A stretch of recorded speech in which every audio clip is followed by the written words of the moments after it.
That's right. Nikki. Let's go, I guess.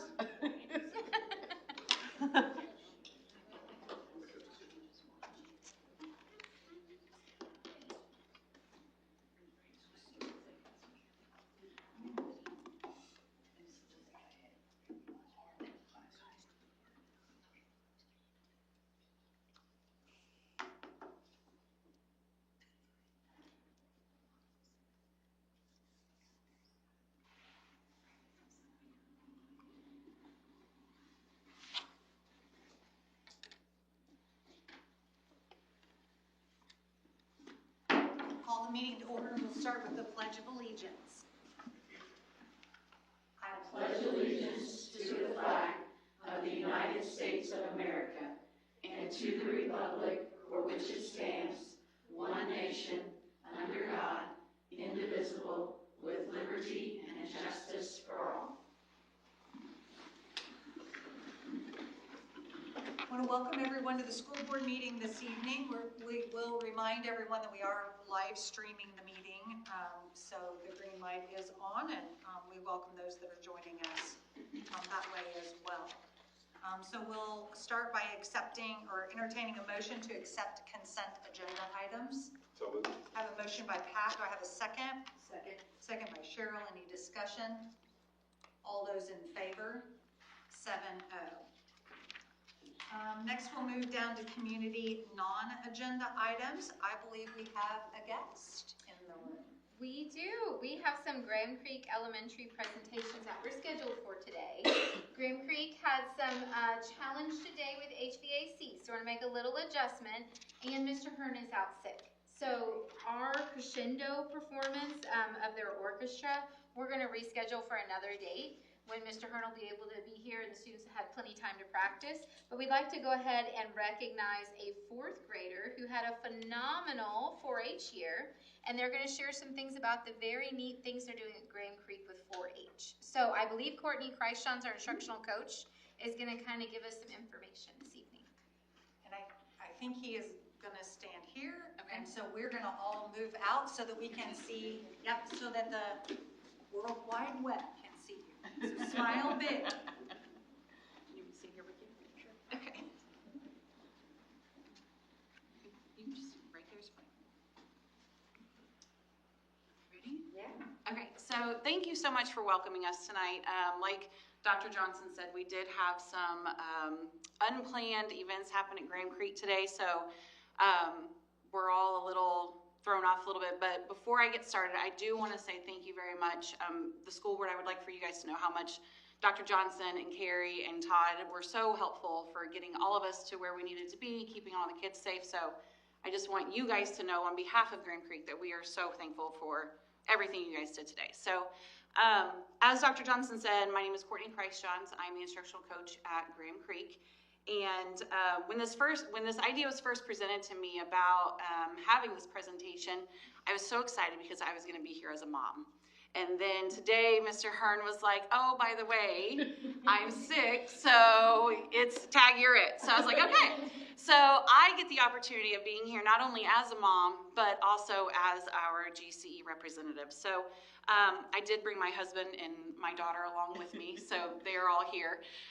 But at Graham Creek, we really, really pride ourselves on eliminating barriers for students. And one way that we've been able to do that over the last few years is creating clubs that take place during the school day. And so we've started these clubs and we've gotten them going, and they're really successful to the point where teachers are just completely exhausted after them. And they're like, okay, we love them, but we need a break. And we love them, but we need a break. And it's like, but it's for the kids, so they keep doing it month after month after month. And so Shirley approached Mr. Hearn and I early on and was like, hey, I have an idea. I want to bring back 4-H. I want to bring it back to our school. Our community needs it.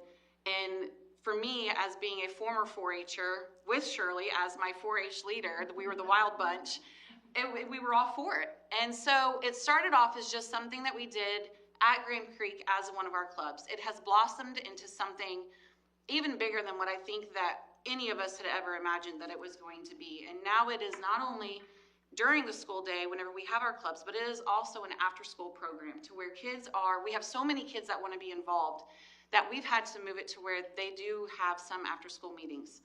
And so last year, we were able to send over 250 projects to our local Jennings County 4-H fair.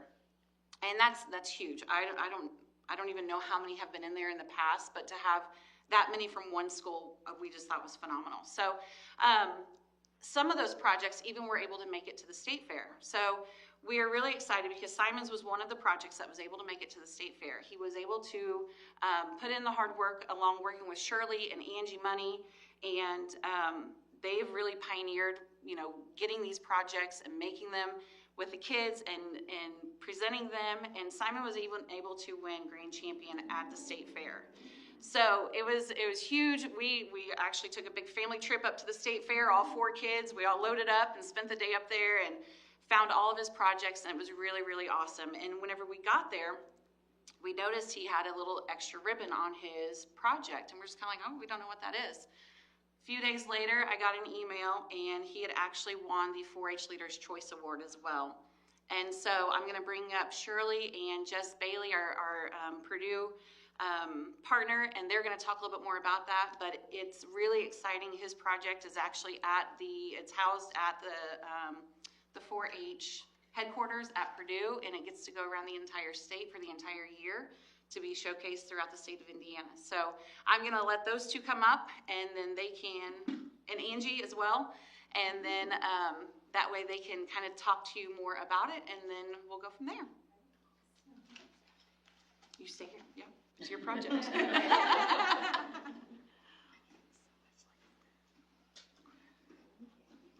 you want to do the presentation? Go ahead. Yeah. Okay. Hello, everyone. Thank you for having us this evening. I'm Jess Bailey, and I'm president of the Jennings County 4-H Council and vice president of our livestock committee.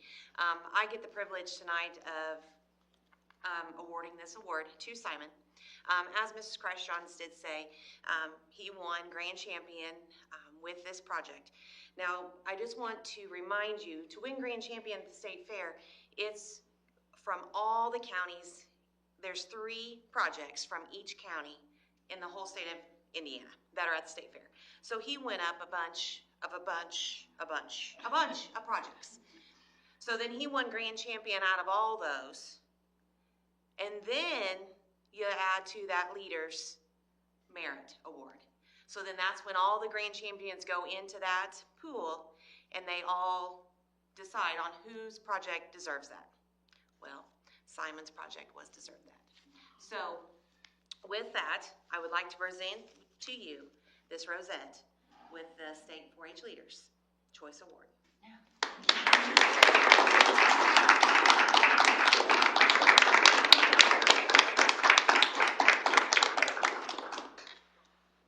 Now, this isn't the actual project. The actual project is somewhere in the state of Indiana, so we had to make a copy of it.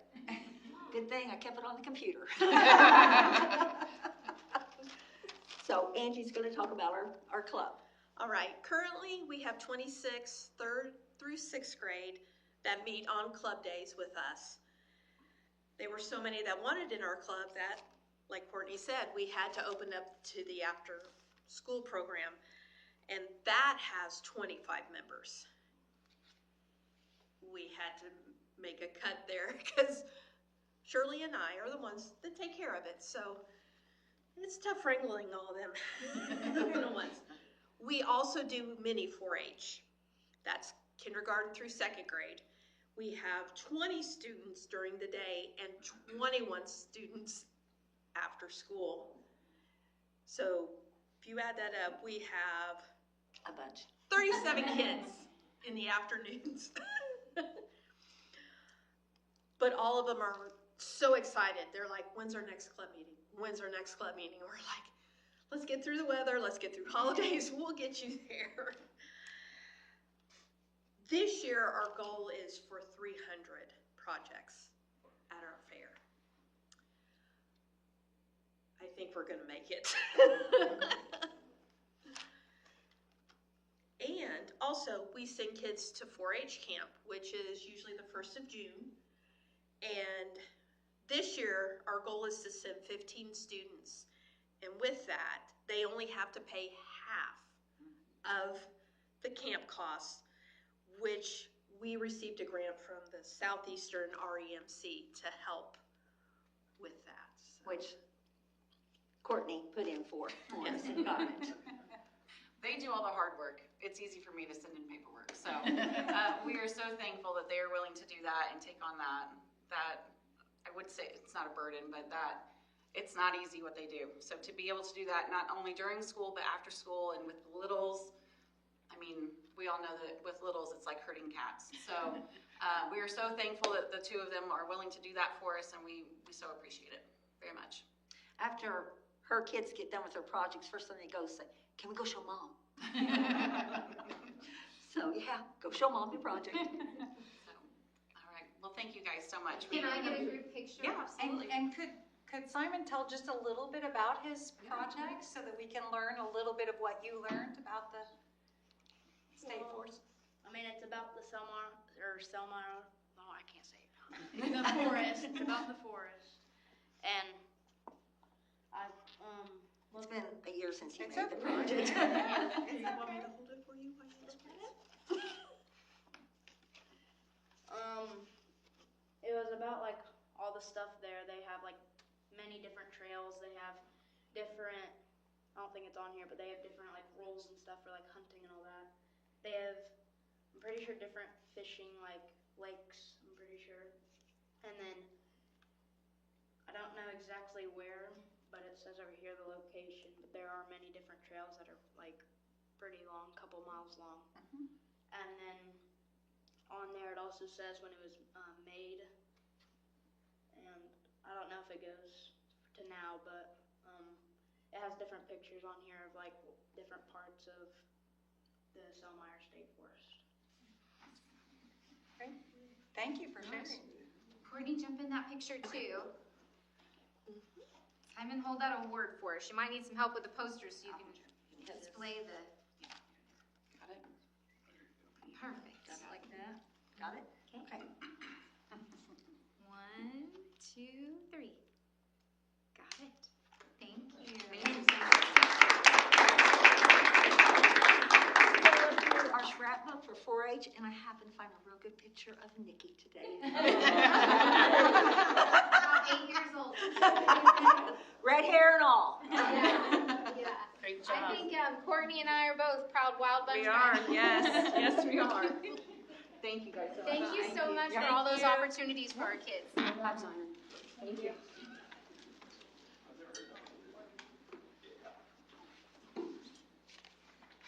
So just want to say thank you again. I know they're stepping out, and so congratulations to Simon, of course.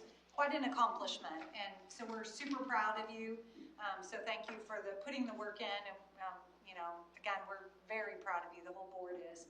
And then that doesn't go unrecognized that it takes family, and so you see family here. And then also other individuals who wrap their arms around our kids. It's part of our community. It's part of what we do. It's part of your school. And so just want to recognize that it does take a village. And Absolutely. So, yeah. Thank you so much. I Yeah, appreciate that. and we It is appreciate you all being here. That's for sure. Yeah. Thank you guys so much. Absolutely. Thank you. Congratulations again, Simon. Thank you.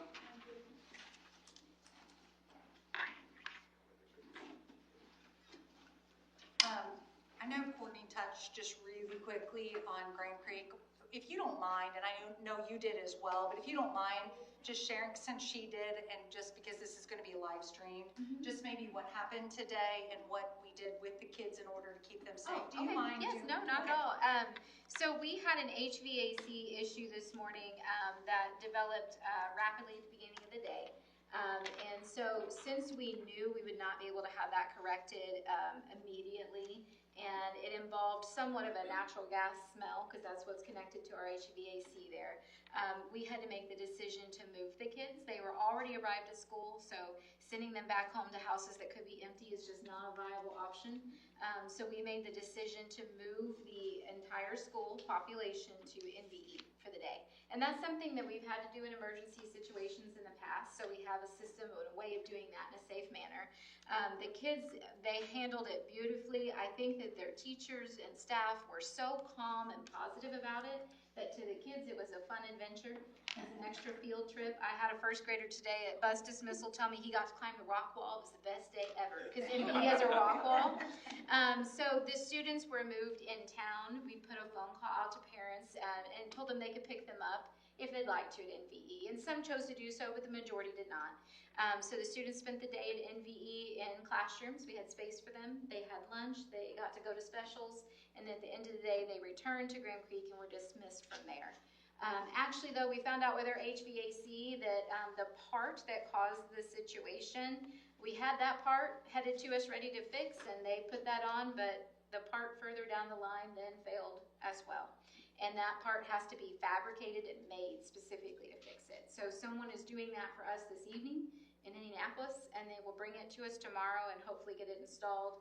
But in the interim, we have to do a virtual day for only Graham Creek Elementary tomorrow, so that we're able to get that work done to have everybody safe and comfortable in the building. So I sent that call to parents, but middle school and high school students who live in the Graham Creek area, they still have school in session tomorrow. So we made sure they knew that. So. And I appreciate everyone from the school level to the admin level here, even at the main office, just putting the kids' safety first. I know that was a lot, but I know that that's always the way it works here at Jennings County, and I appreciate that. So thank you for that, just that quick update since she brought it up. Anytime. And you said it takes a village, and I can't speak enough to the adults in this community that show up when we need it. When we called bus drivers and said, can you come back and transport kids? They said, I'll be right there. Cooks moved lunches. I mean, everybody just pitches in as a team and offers to be there with open arms. So grateful for our staff. Great. Thank you for that update. So now we'll ask if anyone is present that would like to speak to any items on the agenda or any other topic. Hearing none, we'll go down to old business. We have some Neola policies for approval. Yes, asking for approval of these two Neola policies. They both have to do with food service. I had a motion by Travis. Do I have a second? Second by Mary Lynn. Any discussion? All those in favor?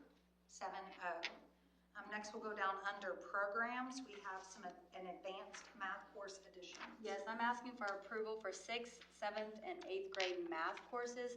These courses are required by legislation, and they will begin next year. Students will be automatically enrolled if they score above average on iLearn and a C or higher in the class. Parents can opt out, but otherwise students would be automatically enrolled, and we will share that information with parents. Okay. Do I have I'll entertain a motion to approve. So moved. Motion by Kurt. Do I have a second? Second. Second by Pat. Any discussion? All those in favor? 7-0. Next, we'll move down under property, a performance service contract for JCNS. Yes, I'm asking the board to approve the contract with Performance Services to do a pool upgrade. This project was brought up, it's been brought up multiple times when we got the bond in the fall of '24. Also during the work session, it was one of the top 3 items that bond would be one of the purposes of getting that bond. The work's going to be about $399,000, and it's basically replacing everything in the guts of the pool. Like the concrete pool's fine, but everything that runs it, it's original to when it was opened in the 80s, late 80s, early 90s, somewhere in there, and it's just wore out. So that's what I'm asking approval for. And we'll entertain a motion to approve. So moved. Motion by Pat. Do I have a second? Second by Cheryl. Any discussion? All those in favor? 7-0. Next, we have safety upgrades. Yes, this has to do with the bond that was issued in 2024 also. 2025. Yes. No, this is for, 25 is Brush Creek, so this would be 2024. This was the #1 priority of the 2024 bond. This is the safety upgrade to all locations. And I just want to give you a quick timeline of what's going on. This is where you guys approved the use of Garmin Miller, and this is what's going to happen between now and this summer. So the design documents will be completed next week. From there, we'll get a bid draft Bid notice draft, you guys have that by the first meeting in March. Then the bid will go to the paper on March 20th. The construction documents will be complete on March 26th. The first notice in the paper will be published on 3/27. We'll have a pre-bid meeting on 4/1. Then we will have the second bid notice will be published on 4/3. Then the bid opening will happen on 4/16. Recommendation to award will happen on 4/20, and then I'll bring it back to you guys for approval on the 4/23 board meeting, pending legal approval. And then the following week, we'll make sure the contract's right. We'll be signing the contract the week after the meeting. This is the portion for the secure entries at all of the buildings, and we will work, we're still hoping for the timeline to be this summer, but we will work to make sure that either it can meet that timeline, or if we need to break it into half and half over 2 summers, that we can, so it's not disruptive during the school year. So prioritizing that being done around that time. We have other security, safety updates we'll bring back, but this is the portion for the secure entries. But we've had some discussion about the potential of a weapons detection system. People commonly refer to them as a metal detector at high school and middle school, and some other hardening of building pieces in order to be as safe and secure as possible. So we'll bring more information back as we keep progressing forward. This item is an informed. Does anyone have questions for Philip or for Nikki? Hearing none, we'll go down to new business. We have Neola policies. Yes, this is a group of policies that need to be updated to match non-discrimination laws, and so this is a first reading. If you have any questions, please reach out to me, and we'll bring them back next meeting. Again, this is an informed, so please review those policies and get with Nikki if you have questions. Next, under programs, we have an IDOE and legislative updates. Yeah, so I would just like to kind of give an update on some things happening at the State House, both at IDOE and legislature. So I'm passing this around. This is the second draft of the proposed new accountability model for schools. So the legislature last year tasked IDOE with coming up with a revised school grading accountability model. So this will go back to schools receiving published letter grades. And this is the criteria for how a school will get their letter grade. This has not been approved yet. It is still working through the IDOE process, but we've been informed, school districts have been informed, you need to be going ahead and preparing, because you will go ahead and you will end up with a grade this year based on this year's test scores. So the tricky thing is we will get assessed on this the first time without having anything in place. This first grade. And so the second grade, which will come next year, we would have had an opportunity to get these things in place. But when you're talking about things like scheduling, that's work that has to be done right now to be prepared for August.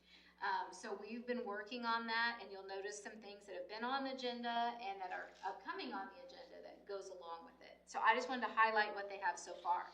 Again, this is the second draft. It could still change in some way. But the big piece is they built an accountability model that is centered on academic data, test scores, and then they said what other factors make a student successful. And so then they're offering other opportunities for schools to show that they're effective and the students are successful through those metrics, like attendance, student growth, at the high school level diploma, what type of diploma they earn, work-based learning. So I just want to highlight some of those different pieces. The first bar at the top you see is K-3 students. That is very much centered around testing. And so that has I Learn, and it has I Read, and then regular school attendance. Those are the main areas, and then there's bonus points if an EL student or English language learner meets proficiency. Then you get to grade bands 4 through 6 and 7 through 8. They're very similar, with just a couple notable differences. Their main piece of their school letter grade will be determined on their academic mastery on I Learn in ELA and math. And then if you look on the other side, here are some other factors. If they have more than 1 year growth in a year, they've accelerated progress, they can get additional points. Regular school attendance, their reading proficiency, and what that means is if they did not perform an I Read in 3rd grade, but they passed in 4th grade, then their school gets a point for when they do pass. And this is something that I'm gonna say I'm personally excited to see from the state, and that's proficiency in science and social studies. For a long time, everyone's really focused on talking only about iLearn and through ELA and math. And science and social studies didn't get that same attention. And so as a school district that is done a lot of work with STEM, and we've seen all of the growth it provides our kids and opportunities, I'm excited to see that science is included in that looking forward. Then a big thing I will point out on that 7th to 8th grade band, you'll notice in that purple box on the far right, high school level course and credit. So what that's saying is our middle school will get a grade based on their middle school students earning high school credit while in middle school. Right now, the benchmark that the state is discussing and setting is 2 high school credits for each year of middle school. So 2 in 7th grade and 2 in 8th grade. So the challenge put before us is what high school courses are appropriate developmentally for middle schoolers, and how could we provide that programming? So that is one thing that we've been working through, and you'll see a course request that Carrie's going to bring to you in a minute that aligns with that. We do have some good options that we feel like can be done after discussions with middle school teachers and staff and administration. Then you go down to the high school level. The high school is now divided into 2 parts. You have your 9th and 10th graders that on track to graduate credits are their biggest majority of their score. And then they earn extra points for college and career coursework and CTE, their biology score assessment, their PSAT assessment. If they were off track to graduate and get back on track, the school can earn credit for that. Attendance, you'll notice that attendance keeps showing up every level. And then some other specialty subgroup test areas like IM and EL. At the junior and senior level, it's based on that diploma. If they earn and this is the new diploma, so they're rolling out new accountability and a new high school diploma at the same time. So we've had been working a lot extra at the secondary level to dig through this. So their diploma that's awarded, whether it's the regular honors seal or honors plus, that is the main credential piece. Then you add to that, or the main evaluation piece, you add to that work-based learning, earning a credential of value, such as our high school students in welding earning that welding certificate. That would be a credential of value. Their college level coursework, so dual credit, there's attendance again. Biology, if they took it in that time, then you see SAT and ACT, and then again a subgroup test for EL. So I want to share this because this is a lot of metrics for a school to have on a goal of what they have to be constantly tracking and achieving to earn a letter grade that will be publicly posted, like A through F. And there are things in here that we've not seen for a while, so it's a different thought. I'm going to point out the science and social studies at the elementary level, that high school credit at middle school, and then at the high school level, that big emphasis on work-based learning and earning a credential in high school. So earning some type of credential that's beyond a high school diploma while in high school. So this is leading a lot of the conversations we're having about curriculum instruction. And when we talk about strategic plan in the upcoming few months, these are things that are going to need to be folded into our decision making. As we're planning forward, these are the plans that we need to be reaching towards for proficiency. So I just wanted to give a brief update on that. On that same kind of ideal, I have some bills that we're all keeping our eye on for education, and there's far more than what I'm going to list, but I just want to highlight a couple. These are not officially signed into law, but if you're watching and tracking some bills at the State House level, these are ones that I'm keeping my eye on. One is House Bill 1014. It's a various education matters. I would describe it as a potpourri of items. 1004, House Bill 1004. Is it different? Thank you. Yeah. This one has a lot of different items that are not necessarily connected. It's looking to do some deregulation in education is the way it's described. So reducing some redundant requirements for schools for efficiency. However, there's also some new things that are built in there. So there's a lot of detail to work through. We're keeping our eye on that one. The next one that I would like to highlight, again, there's many more than this, but House Bill 1098 is about work-based learning liability. You saw in that accountability model, work-based learning for juniors and seniors is going to be expected for all high schools in Indiana. The problem that we have, and our employers are saying, and I can tell you locally, we've sent out the employer survey recently to ask about partnership, and this is the top thing so far noted, the concern about liability. So if they have a high school student working for them and something happens, who holds that liability? And so the legislature is seeking to address that through this bill and to define that. So we'll keep a close eye on that. Another item that I've been keeping a close eye on, House Bill 1210. And the reason for that is it makes a difference for us with the finances of that local income tax. As you know, based on Senate Bill 1 or Senate Enrolled Act 1, we stand to have a deficit of $600,000 that we will not have. It'll be a deficit because we won't be receiving $600,000 annually in local income tax anymore in 2028. This bill moves that 1 year further out. So we would have one more year for financial planning to 2029. So keeping a close eye on that. One last final one I'd like to point out on the Senate side. Actually, I'm going to point out two on the Senate side. The first is Senate Bill 78, and it's a wireless communication device policy. So last year, legislature passed an act that we had to have times the students could not have cell phones in school during instructional time. And so we made those adjustments in K through 8. They do not have that access. At high school, we do still allow during passing periods and lunchtime, but all other times cell phones are supposed to be put away. The state is taking this another step forward, and this bill would require that there are no cell phones at all during the day. As it stands right now, a school has to guarantee that they've been in a secure location, whether that are locked pouches that they have to go in, or lockers, or left in a car and not brought on property. Those are some of the options that are out there. But this would make that cell phone option even tighter for schools, and we really wouldn't be allowed to have cell phones in any capacity for students in the building. So there is the exception still for medical needs with a doctor's note. That's still written into the language. But I'm keeping a close eye on that because that would be handbook changes for us.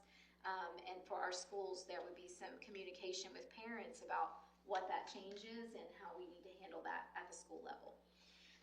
And the last one I'll point out is also about devices and students, and it is Senate Bill 159, and it's about school technology plans and policies, and this bill looks to tighten filters both at school, and if a student takes a school device home at home, that are on student devices. And it also adds that if students are using a device, they're prohibited from using it at school for anything not related to instruction. So there's lots of other bills out there for education. We seem to be a popular topic area for the legislature, but those are some that will definitely impact us locally, so I'm going to keep a close eye on. I'll keep communicating about those with you. It's a lot of great information. Does anybody have questions for Nikki? Again, all of those bills, if you're in the room or streaming or listening to this board meeting after the fact, all of those bills are available on the website, not on our website, but on the state website. So you can look up those bills and search those bills by number. So, great. So now we'll go down again under, sorry, I'm going to check where we are. Still under programs. 7th and 8th grade computer foundation. Yes, this is an inform. We would like to add 7th and 8th grade computer foundations. Dr. Johnson just talked about the new accountability model, and these courses would help us meet some of that expectation, and we feel like they are appropriate for 7th and 8th graders. So this is an inform, and I'll ask for approval at the next meeting. Okay. Again, this is an inform, so we'll vote on this the next meeting. If you have questions, just let them know. So now we'll go down under support staff. We have some recommendations. Yes, please, excuse me. Asking for the following recommendations to be approved. Brad Barber as the Jennings County High School girls soccer coach.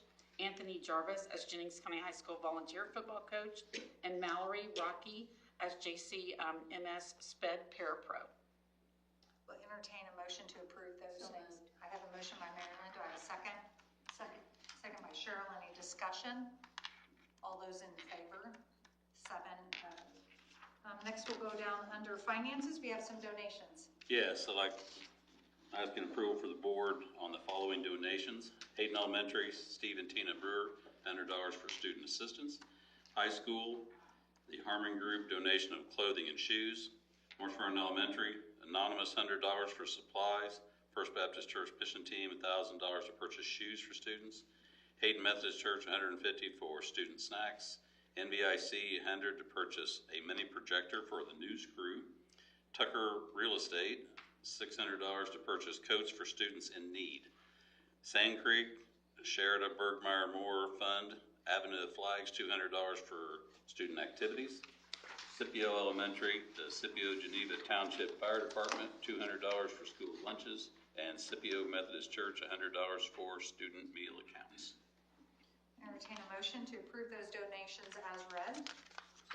The motion by Kurt. Do I have a second? Second. Second by Travis. Any discussion? All those in favor? 7-0. Next, we're down under resolution. A resolution for approval. Yes, this is a standard resolution to establish the budget into CompuTrol from the time you put it into the gateway system for the approval to getting it into our computer system. There's just going to be minor changes because all the accounts didn't get approved at the level. So this is the way to level that out. So it's just a standard entry, please. I'll entertain a motion to approve. So moved. Motion by Pat. Do I have a second? Second. Second by Cheryl. Any discussion? All those in favor? 7-0. So next we'll go down under relations. We have a Jennings County Public Library Board of Trustees appointment. Yes, asking for approval to renew the term for Jessica Floyd from 3/1 of '26 to 2/28 of 2030. So moved. I have a motion by Travis. Do I have a second? Second by Mary Lynn. Any discussion? Just want to publicly thank Jessica Floyd for volunteering to manage this. And I know that the library board is very appreciative of her participation. So thank her for that. Any other discussion? All those in favor? 7-0. Next, we have an MOU. Yes, our Career Center, the Wilson Education Center, which we're a part of, has written a grant and received one of the grants in the state for counseling and planning for career pathways. So this was a highly competitive grant. I know a lot of agencies that applied didn't get it, but Wilson Education Center did. And so all of us school corporations that are members will be able to take advantage of that free service. And this is for a group called SkyPack that'll do career counseling and education for kids on career counseling. And so asking for an approval of the MOU to allow us to begin working with them and getting things in place. I would entertain a motion to approve. So moved. Motion by Pat. Do I have a second? Second. Second by Kurt. Any discussion? All those in favor? 7-0. Which brings us to other. No other. Hearing nothing else to come before the board, will entertain a motion to adjourn. So moved. I think, did I miss it before? Am I too late? Second. I think you're too late. Any discussion? So let's go back over that just to make sure that Deb got the names. I think Pat, you were the motion. I did. And Travis was the second. We're going to ignore this one. I just wanted to absolutely congratulate the Jennings County High School girls basketball team. Oh, yeah. Oh, yeah. Oh, see, now it's worth it. Yes, sectional winners. Yes, and Yes. we have four boys headed wrestlers. for wrestling. Is it semi-state or regional? I always get myself confused. Semi-state, yes. Semi-state, and we had a swimmer go to regionals this week as well. So some exciting stuff. Good So maybe it would be good to just have a summary for the board of all of the students who are moving on to. I can do even better. We're gonna bring them to CU There in you March. go. Will be winter sports, and then no, fall sports, and then winter sports. The one after that, Deb, is that right? See, Marilyn, you thought we missed it, but she is on it. Hey, we like celebrating kids, so we We don't. do. We try never to lose an opportunity. We do. Okay, we have a motion and a second. So now all those in favor to adjourn. 7-0, meeting adjourned.